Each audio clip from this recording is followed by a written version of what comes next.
Namaste and good evening. I basically would like to consider myself as an apolitical person. But then long ago when I was in college, and I still distinctly remember my political science teacher saying that, if you live in a state, one can be away from politics, but politics, however, will not remain far away from you. And over the years, my experience have taught me exactly the same. But the present issue that has engulfed Nepal, I somehow say that it is even beyond politics. The border dispute between Nepal and India. On an optimistic note, I would prefer to call it as a misunderstanding on our neighbor's part. It's not even dispute. It's beyond politics because it has affected all of us. It has struck the raw emotional chord of every Nepali like myself, irrespective of our backgrounds, of our ethnicity, political affiliation, or religious belief for that matter. And after this incident, most Nepali feel that their pride has been scarred heavily, and the very foundation of being a citizen of an independent, sovereign nation has been, heavily shaken. And this, of course, as we can see from the development of the current situation, is absolutely unbearable and simply unacceptable. Because, you see, this is a nation shaped by the distinguished gallantry exhibited by our forefathers, with the support of Nepali people of all backgrounds, all ethnicity. And I do not say that, in our history and in the past, that we haven't displayed any weaknesses or compromises, but whatever sacrifices we have made in the past has been for one and only one reason, and that is to preserve and retain our independence and sovereignty. Therefore, the present landmass that we call Nepal has not been shaped without paying a price. Therefore, the territory of Nepal is something that the population of this nation, under no circumstances, are willing to compromise. And it's not a big deal, because I'm sure India India not only understands this very clearly, but also highly identifies with this emotion, because India itself has gone through an arduous struggle against the heavy-handedness of its colonial powers. But we do not want to dwell on unnecessary braggadocio. Like we said, we in the past, in history, we've had our weaknesses. We had, our share of shortcomings. There was a phase of ignorance. There was a phase of, absent of political will amongst the political parties of the day, or the display of apathy by our political leaders of that time for some reasons. And, the more than sporadic political and social turmoil over the years that took place in this nation, of course, has not been of any help. And also not to forget, the friendly cooperation that we have extended to our neighbors, taken undue advantage of.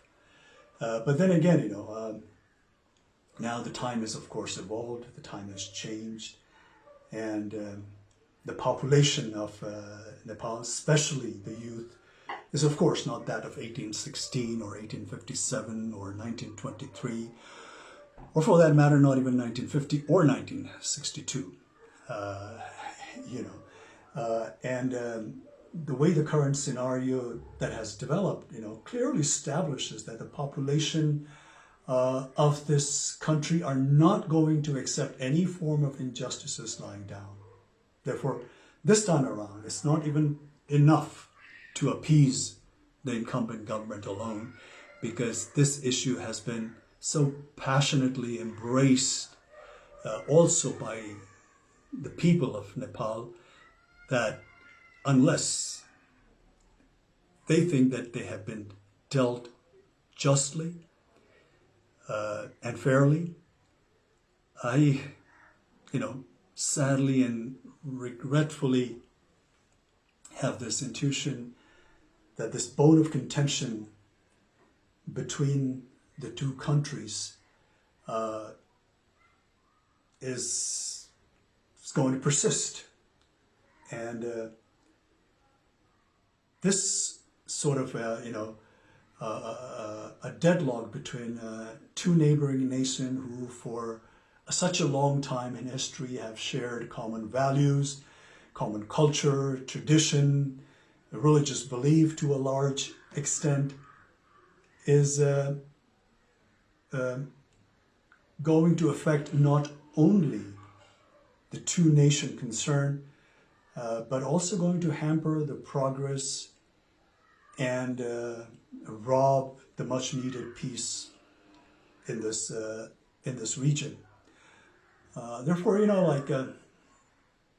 in recent news, when I hear that, when India cries wolf vehemently, denouncing China, not showing respect to the sovereignty of India, and proclaims how China does not care for India's national or territorial integrity, it just seems like a case of pot calling the kettle black. And and India, for no doubt, India today is being a powerful country, not only of this region, but also a force that is to be recognized and respected globally. Needs to project or show some kind of magnanimity befitting the stature of such a nation, especially when it comes to its friendly neighbors. But Nepal basically only wants fair deal based on fact and statistics. It is only demanding to have what truly belongs to her, not more, not less. Nepali people will always want cordial, lasting relations with India. Whenever Indian government had extended some warmth of friendship, Nepali people have always reciprocated with open heart.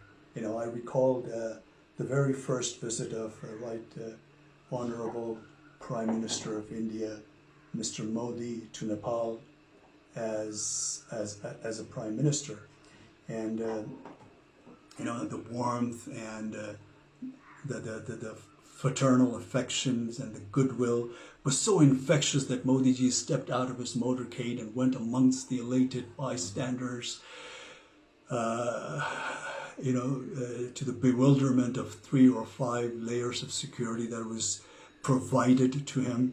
The crowd not only spontaneously cheered and showered him with all kinds of praise, but treated him like a rock star. And to be honest, to be frank, I have yet to see that kind of reception meted out to our own leaders so spontaneously and voluntarily by the crowd of Nepal. But then again, unfortunately, the exhilaration met with an untimely death when Prime Minister Modi's government imposed trade blockade during the aftermath of 2015 devastating earthquake. This has left a deep wound, at least to this generation of Nepali people. Therefore, time and again, this untimely blockades and with lopsided treaties and agreements and unresolved border disputes and not to mention taking advantage of the weakness of our political leaders, has a repercussion of which, befalls this nation and its people. Therefore, the current step that India has taken vis-a-vis Limpiadhura and Lipulekh has in some way come as the last straw on the camel's back. It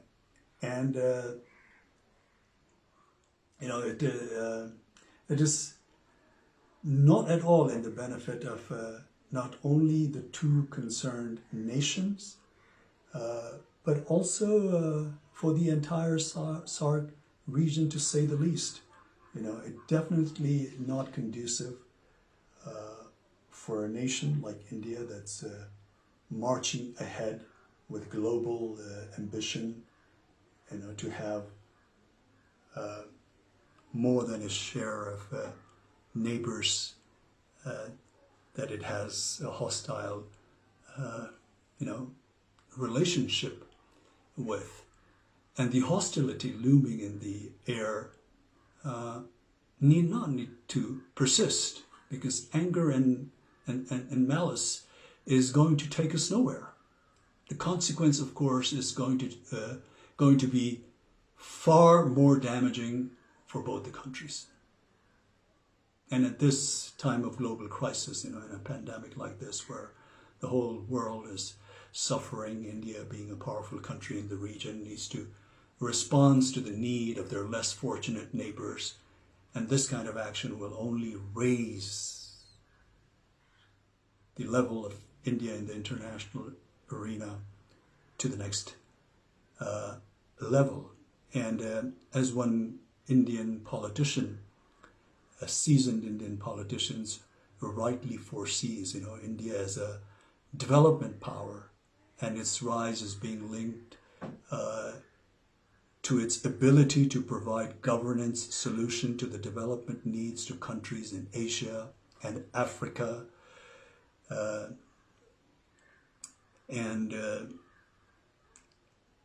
Also, just recently I was fortunate enough to hear the Prime Minister of India, Mr. Modi's address to his nation. I think it was on the occasion of Buddha Jayanti, and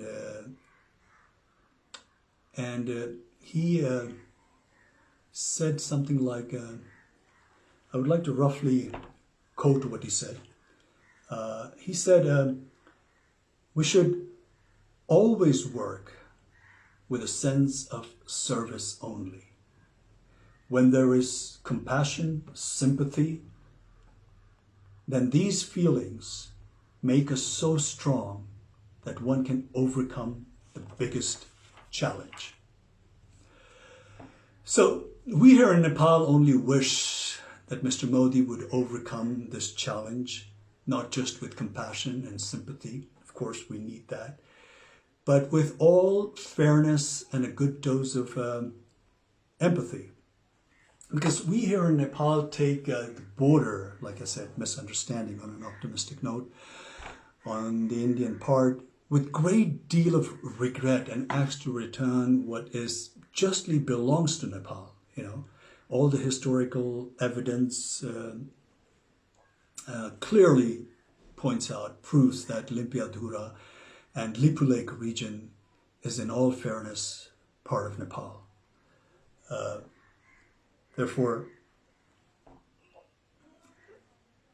as a country, as a nation, as the people of this country, we are just humbly requesting our friendly neighbor to look into the facts of the history, the statistics, and deal this matter with all fairness and justice,